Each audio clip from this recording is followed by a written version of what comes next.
পরিস্থিতি এখন অনেক উন্নতি হচ্ছে। আস্তে আস্তে ধীরে ধীরে আমার ধারণা যে ৩-৪ দিনের মধ্যে পরিস্থিতি স্বাভাবিক পর্যায়ে চলে আসবে। তবে যারা এই সমস্ত অপরাধ করেছে তাদেরকে আমরা ছাড় দিব না। অবশ্যই তাদেরকে তাদের বিরুদ্ধে আইন ব্যবস্থা গ্রহণ করা হবে। আপনারা দেখতে পাচ্ছেন আমার সাথে 2 লেভেল চিফ এবং হেড চিফ আছেন, আমরা একসাথে কাজ করছি। কিছুক্ষণ আগে আমার প্রফেসর ইউনুসের সাথে কথা হয়েছে, ওনার সাথে কথা বলে আমার খুব ভালো লাগলো। আমার কাছে মনে হয়েছে উনি অত্যন্ত আগ্রহী এই কাজটা করার জন্য, এবং আমি নিশ্চিত যে উনি আমাদেরকে একটা সুন্দর গণতান্ত্রিক প্রক্রিয়া আমাদের নিয়ে যেতে সক্ষম হবেন এবং আমরা এর থেকে উপকৃত হব। আর আমি দেখলাম যে স্টুডেন্ট এবং ভলেন্টিয়ার্সরা অত্যন্ত চমৎকার কাজ করছে। যেহেতু এখন ট্রাফিক পুলিশ ছিল না, তারা ট্রাফিক নিয়ে কাজ করছে, বিভিন্ন রাস্তা পরিষ্কার করা, যে সমস্ত ভ্যান্ডালাইজেশন হয়েছে যে সমস্ত স্থাপনাগুলোতে, ওগুলোকে পরিষ্কার করা। আমরা অত্যন্ত আনন্দিত যে তারা এই ভালো কাজগুলো চালিয়ে যাচ্ছে। আমি তাদেরকে অনুরোধ করবো যে এই ভালো কাজগুলো যেন তারা চালিয়ে দেয় এবং বিভিন্ন জায়গায় ঢাকার বাইরে যে সমস্ত গুরুতর অপরাধ সংঘটিত হচ্ছে ওগুলো প্রতিহত করার জন্য আমি তাদেরকে অনুরোধ করেছিলাম এবং তারা সেই কাজও করছে। এবং আমি নিশ্চিত যে আমরা সবাই মিলে একটা সুন্দর আবার স্বাভাবিক পরিস্থিতিতে আমরা ফেরত চলে আসতে পারবো। আপনারা জানেন যে আমরা কেয়ারটেকার গভর্নমেন্টের প্রধান ডক্টর ইউনূসকে আমরা নির্বাচন করেছি অনেক আলোচনা করে, আমরা নিজেদের মধ্যে অনেক আলোচনা করেছি এবং সমস্ত রাজনৈতিক নেতৃবৃন্দের সাথে, স্টুডেন্ট কোঅর্ডিনেটরদের সাথে আলোচনা করেছি। আমার সাথে লেডি চিফ এবং এয়ার চিফ ওনারাও ছিলেন এবং মহামান্য রাষ্ট্রপতির সাথে আমরা আলোচনা করেছি এবং আলোচনা করে আমরা সর্বসম্মতভাবে সম্মত হয়েছি এবং ওনার কাছে প্রস্তাব দিয়েছি। চিফ অ্যাডভাইজার ডক্টর ইউনূসকে করেছেন এবং উনি এখন আমাদের চিফ অ্যাডভাইজার। কালকে আসবেন, কালকে হয়তো দুপুরে উনি এসে পৌঁছাবেন, আমি ওনাকে রিসিভ করতে যাব। আমরা ওনাকে সর্বতভাবে সহায়তা করব। আমি army chief, navy chief, air chief এবং আমি নিশ্চিত যে উনি সমস্ত রাজনৈতিক দল এবং সবার কাছ থেকে সাহায্য সহযোগিতা পাবেন, স্টুডেন্ট ফোরাম, স্টুডেন্টস, এবং আমরা সবাই মিলে ওনাকে সাহায্য করবো এবং আমি নিশ্চিত যে তাহলে উনি অত্যন্ত সফলভাবে ওনার কাজ সমাধান করতে সক্ষম হবে।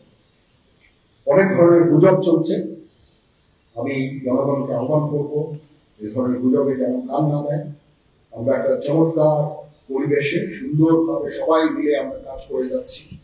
আমার সেনাবাহিনী নিয়ে বিভিন্ন সেনানিবাসের মধ্যে বিভিন্ন কিছু হচ্ছে ইত্যাদি সমস্ত গুজব রচনা করা হচ্ছে, এগুলোতে আপনারা কান দিবেন না এবং আপনারা এই ধরনের গুজব ছড়াতেও দয়া করে সাহায্য করবেন না।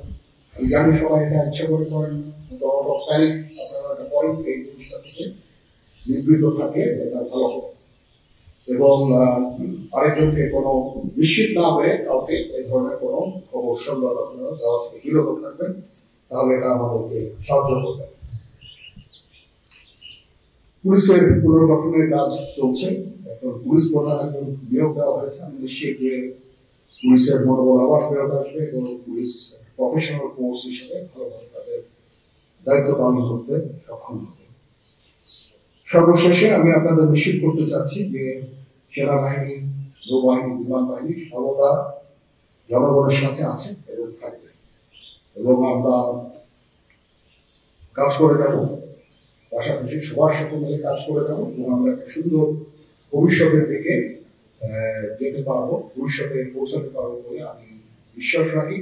আপনারা আমাদের সবাইকে সাহায্য সহযোগিতা করবেন, আপনাদের সাহায্য নিয়ে ইনশাআল্লাহ আমরা করতে পারবো। আপনারা মিডিয়া অলরেডি অত্যন্ত দায়িত্বপূর্ণভাবে আপনাদের সংবাদ পরিবেশন করছেন, আমি আবার আপনাদের কাছে এর জন্য কৃতজ্ঞতা জানাচ্ছি এবং ইনশাআল্লাহ আমরা সবাই মিলে দেশকে একটা সুন্দর একটা পরিবেশ আমরা সৃষ্টি করতে পারবো দেশে। কালকে আমরা শপথ গ্রহণের জন্য যথাসাধ্য চেষ্টা করছি। একটা প্রস্তাব ছিল বিকালে করার, বিকালে খুব টাইট হয়ে যেতে পারে, কিন্তু 2:10 দিকে আমাদের এখানে আসবেন, ভেরি টাইট। আমরা হয়তো তাইলে রাত 8টার দিকে করতে পারি, হয়তো 400 জন লোকের উপস্থিতি এখানে থাকবে। এই পরিসরে আমরা শপথ গ্রহণের অনুষ্ঠান ইনশাআল্লাহ করব। এবং আমি রাজনৈতিক নেতৃবৃন্দর কাছ থেকে কথাও আমি আমাদের কাছ থেকে ওনাদেরকে আমি বলেছিলাম যে আপনারা আমাদের সাহায্য করেন, এই মুহূর্তে এই ট্রানজিশনটা হবে, এ ধরনের সমস্যার সৃষ্টি হতে পারে। ওনারাও আমাকে বলেছিলেন যে ওনাদের যতদূর সম্ভব সাহায্য করবেন। তারপরও কিছু কিছু ঘটনা ঘটেছে। এটা ঘটার পেছনে তো কিছু কারণও আছে এবং আমরা ইনিশিয়ালি হয়তো কিছু এরকম ঘটনা ঘটেছে, বা তারপর এখন পরিস্থিতি কিন্তু অনেক শান্ত হয়ে আসছে। আমরা আমাদের যত স্ট্রেংথ আছে, পুলিশ কিন্তু নন এক্সিস্টিং, পুলিশ কোনো ডিউটিতে নেই।